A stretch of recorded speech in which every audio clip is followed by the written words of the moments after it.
Ang ampalaya, kilala rin bilang bitter melon o bitter gourd, ay isang gulay na karaniwang kinakain sa Asia, Africa, at Caribbean.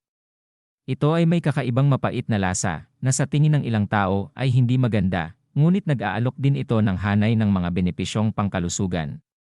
Narito ang ilan sa mga potensyal na benepisyo sa kalusugan ng ampalaya. Isa, mayaman sa nutrient. Ang ampalaya ay isang magandang mapagkukunan ng mga bitamina at mineral, kabilang ang bitamina C, bitamina E, folate, potassium, at magnesium. Dalawa, antioxidant properties. Ang ampalaya ay naglalaman ng mga antioxidant tulad ng beta-carotene, lutein, at zeaxanthin. Nakakatulong ang mga compound na ito na protektahan ang mga cell mula sa pinsalang dulot ng mga free radical. Tatlo, blood sugar control. Iminumungkahi ng ilang pag-aaral na ang ampalaya ay maaaring makatulong sa pagpapababa ng mga antas ng asukal sa dugo, na ginagawa itong potensyal na kapaki-pakinabang para sa mga taong may diabetes. Apat, anti-cancer properties. Ang pananaliksik ay nagmumungkahi na ang ampalaya ay maaaring may mga anti-cancer properties. Halimbawa, natuklasan ng ilang pag-aaral na ang ilang mga compound sa ampalaya ay maaaring makapigil sa paglaki ng mga selula ng cancer. 5. Mga anti-inflammatory effects. Ang ampalaya ay ipinakita na may mga anti-inflammatory effect na maaaring makatulong na mabawasan ang panganib ng mga malalang sakit tulad ng sakit sa puso at cancer.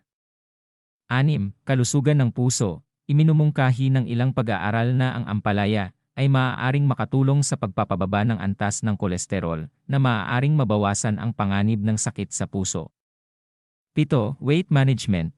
Ang ampalaya ay mababa sa calories at mataas sa fiber na makakatulong sa iyong pakiramdam na busog at kontento habang kumakain ng mas kaunting calories. 8. Digestive health. Ang fiber sa ampalaya ay maaari ding magsulong ng malusog na panunaw at maiwasan ang constipation. Mahalagang tandaan na habang ang ampalaya ay may maraming potensyal na benepisyo sa kalusugan, higit pang pananaliksik ang kailangan upang lubos na maunawaan ang mga epekto nito sa kalusugan ng tao. Bukod pa rito, ang ilang mga tao ay maaaring hindi nasiyahan sa lasa ng ampalaya dahil sa kapaitan nito, kaya mahalagang maghanap ng mga paraan upang isama ito sa iyong dieta na sa tingin mo ay kasiya siya.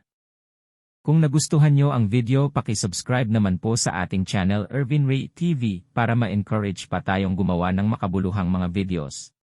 Maraming salamat and God bless you.